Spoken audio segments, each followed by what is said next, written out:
ছবিটা 4 দিন আগের টি-20 বিশ্বকাপের ব্যর্থ মিশন শেষে দেশে ফিরেছিল টিম টাইগার্স। সেদিন গণমাধ্যমের সামনে আসতে রাজি হননি কোনো সিনিয়র ক্রিকেটার অথবা কোনো বিসিবি কর্তা, বরং নিজেদের পিঠ বাঁচাতে বাংলাদেশ দল সেদিন পাঠিয়েছিল তাসকিন আহমেদকে।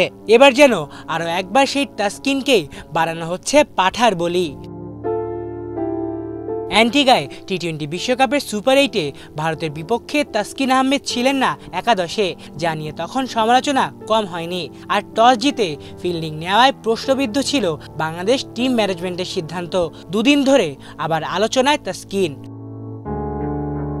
ভারতের বিপক্ষে ম্যাচটি শুরু হয়েছিল স্থানীয় সময় 10:30টায়। ম্যাচের আগে তাসকিন ঘুম থেকে উঠতে দেরি করেছেন, যে কারণে টিম বাস মিস করেছিলেন। চন্দিকা হাথুরু সিংহে তাই তাকে রাখেননি। এসব খবরই মূলত ছড়িয়ে পড়েছে গণমাধ্যম সহ সামাজিক যোগাযোগ মাধ্যমগুলোতে। তবে বাংলাদেশের এই তারকা পেসার এখন লঙ্কা দ্বীপে কলম্বো স্ট্রাইকার্সের হয়ে লঙ্কা প্রিমিয়ার লিগে খেলার কথা রয়েছে তার। তবে শ্রীলঙ্কায় থাকাকালীনই সবকিছু যেন খোলাসা করলেন তাসকিন। দেশের এক গণমাধ্যমকে দেয়া সাক্ষাৎকারে তিনি জানিয়েছেন সব দোষ তার না। তাসকিন বলেন, টস হওয়ারও আধা ঘন্টা বা 40 মিনিট আগে পৌঁছেছিলাম মাঠে। টিম বাস আমি মিস করেছিলাম। সকাল 8:30টায় ছিল বাস ছাড়ার সময়। বাস ছেড়েছিল 8:35 মিনিটে।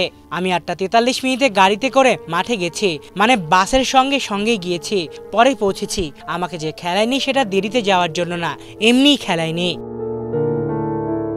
আসলে মূল দোষ কার এই বিষয়ে হয়তো স্পষ্ট করে কিছু আপাতত বলা যাচ্ছে না। তবে তাসকিনের নাম কাজে লাগিয়ে একটা মহল যে নিজে নিরাপদে থাকতে চাচ্ছে, এই কথা অন্ততপক্ষে আন্দাজ করা যেতেই পারে। আলিফ চৌধুরী, বাংলা ভিশন।